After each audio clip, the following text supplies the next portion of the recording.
নমস্কার বন্ধুরা, দ্য রসনা কিচেনে আপনাদের সকলকে স্বাগত জানাই। আজ আমি ফুলকপি আলু চিংড়ি মাছ দিয়ে অনুষ্ঠান বাড়ির মতো তরকারি বানিয়ে দেখাবো। দারুণ টেস্টি এই রেসিপি, আপনারা বাড়িতে অবশ্যই ট্রাই করবেন আর এইভাবে রান্না করে দেখবেন। বুঝতেই পারবেন না যে এটা অনুষ্ঠান বাড়িতে রান্না হয়েছে নাকি আপনি নিজে রান্না করেছেন। অবশ্যই এই রেসিপিটা আপনি একবার হলেও আপনারা ট্রাই করবেন। এই রেসিপিটি বানাবার জন্য আমি গ্যাসের মধ্যে কড়া বসিয়ে দিয়েছি, তার মধ্যে দিলাম 3 চামচ সর্ষের তেল। আর অবশ্যই সর্ষের তেলে রান্না করবেন। তেলটা গরম হলে তেলটাকে ভালোভাবে কড়ার চারিদিকে লাগিয়ে নেব। এবার এক চিমটে হলুদ দিয়ে এর মধ্যে যে ফুলকপির টুকরোগুলো কেটে ধুয়ে রেখেছিলাম সেগুলো দিয়ে দেব। দিয়ে একটু নাড়াচাড়া করে নিয়ে এর মধ্যে আমি অল্প পরিমাণে একটু নুন দিয়ে দেব। নুন দিয়ে ভালো করে কপিগুলো আরও একটু কিছুক্ষণ নাড়াচাড়া করব। আর ঢাকনা দিয়ে মিডিয়াম ফ্লেমে কপিটাকে ভাজতে দেব। ঢাকনা দিয়ে অবশ্যই ভাজবেন, যাতে তরকারি করার সময় কপিটা 80% সেদ্ধ হয়ে যায় ভাজতেই। আমার ভাজা হয়ে গেছে। এবার আমি কপিগুলোকে তুলে রাখবো। কপিগুলো ভেজে তুলে রাখার পর আমি ওই তেলের মধ্যে টুকরো করে কেটে রেখেছিলাম আলু, সেই আলুগুলো ধুয়েও রেখেছিলাম পরিষ্কার করে। সেই আলুগুলো তেলের মধ্যে দিয়ে নাড়াচাড়া করব। দিয়ে তারপরে এই আলুর মধ্যে আমি দিয়ে দেব পরিমাণ মতো হলুদ আর নুন। তারপর নুন আর হলুদটা ভালোভাবে আলুর মধ্যে মিশিয়ে নেব। সেই একই প্রসেসে যেভাবে আমি কপিটা ভেজেছিলাম সেইভাবে আলুটাকেও ভেজে নেব। আর ভাজতে ভাজতে আলুটাও ঢাকনা দিয়ে ভাজলে সিদ্ধ হয়ে যাবে অনেকটাই। দেখুন আমার আলুগুলো লাল লাল করে ভাজাও হয়ে গেছে। এবার আমি আলুর ভাজাগুলোকেও একটা পাত্রে তুলে রেখে দেব।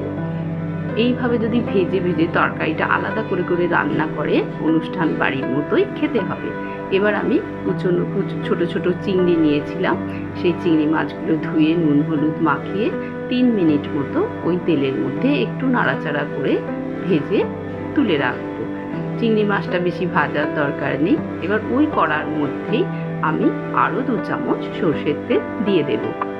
ওই তেলের মধ্যে আমি সামান্য পরিমাণ 5-6 দানা হবে চিনি দিয়ে দেব। এটা শুধু কালারের জন্য।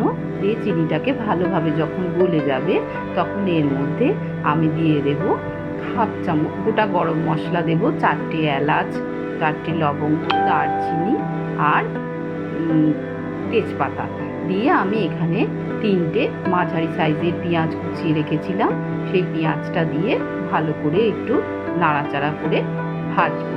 পেঁয়াজটা ভালোভাবে ভাজা হয়ে গেলে এর মধ্যে আমি একটা বড় সাইজ আর একটা মাঝারি সাইজের টমেটো টুকরো করে কেটে রেখেছিলাম, সেই টমেটোর টুকরোগুলো দিয়ে দেব।